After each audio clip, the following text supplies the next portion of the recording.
আসসালামু আলাইকুম, সবাই কেমন আছেন? আশা করি সবাই ভালো আছেন। তো আজকে আপুদের জন্য নিয়ে এসেছি একদম সিম্পল একটা রেসিপি, পাতলা ডাল রান্না করা।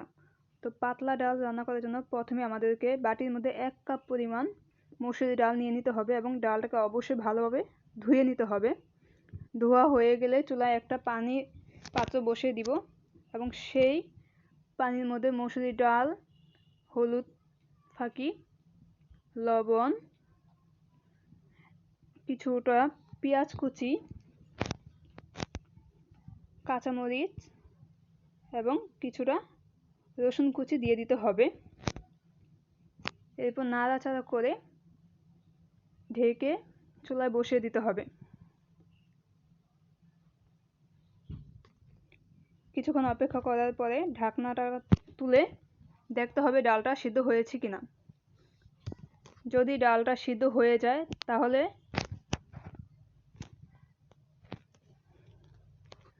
ডাল ঘুটনি দিয়ে ডালটাকে ভালোভাবে ঘুটিয়ে নিতে বা মিশিয়ে নিতে হবে। ভালোভাবে মিশানো হয়ে গেলে ডালের মধ্যে যে পরিমাণ ঘনত্ব বা পাতলা চান সেই পরিমাণ পানি দিয়ে নেবেন। পানি মিশিয়ে ভালোভাবে আবার মিশাতে হবে।